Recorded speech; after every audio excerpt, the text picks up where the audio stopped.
Alors dans un premier temps, je vais faire mes petits crabouillis sur des feuilles. Je vais faire des petits brouillons en fait, des petits croquis. Ensuite, je vais les décalquer. Et puis ensuite, je vais reporter ça sur la gomme en grattant un petit peu.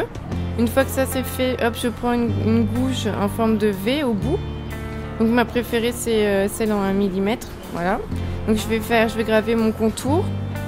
Une fois que j'ai gravé tous mes contours, intérieur et extérieur, je vais venir avec une gouge un peu plus grosse, ou selon la taille une plus petite, ça dépend de ce qu'il y a à retirer. Donc une gouge en forme de U pour enlever ce qu'il y a à l'intérieur et à l'extérieur. Une fois que mon tampon il est terminé, que la gravure elle est faite, donc ça va prendre un certain temps selon s'il y a beaucoup de détails. Avec un cutter, je vais venir découper le surplus qui est à l'extérieur. Pas trop si j'ai des choses assez fines. Là, je vais plutôt creuser pour garder la surface de la gomme pour éviter que ça se casse, que dans le temps, ça peut, si c'est mal conservé, ça peut se casser.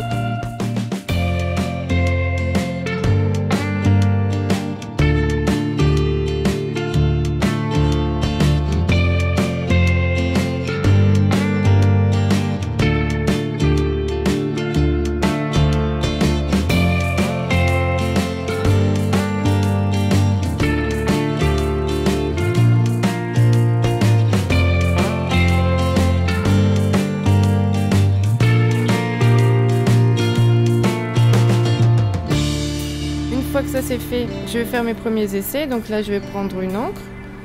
La couleur que j'ai une petite préférence pour la charbonnelle. Donc voilà. Et donc là, je dépose un petit peu d'encre. Avec le rouleau, je vais venir étaler progressivement. Donc ça prend un petit peu. Il faut bien préparer son encre pour qu'elle soit bien lisse. Une fois que l'encre elle est prête, avec le rouleau, je vais venir appliquer sur le tampon. Donc bien appliquer l'encre pour bien que ça soit bien lisse et que toute la surface du tampon soit recouverte. Une fois que ça c'est fait, hop, je retourne le tampon sur mon papier. Je vais faire un premier test sur une feuille de brouillon pour voir si ça correspond à mes attentes. Une fois que ça c'est fait, je regarde. S'il y a des petits endroits où j'ai oublié d'enlever un peu de gomme ou quoi que ce soit, je vais faire mes retouches avec la gouge.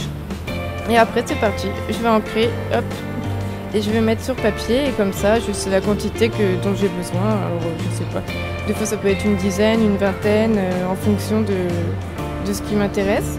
Une fois qu'il est retourné, qu'il est posé sur le papier, je vais utiliser un pressoir manuel pour venir exercer une pression en fait sur le tampon pour bien que l'encre soit bien répartie. Et ensuite, j'enlève vraiment délicatement le tampon.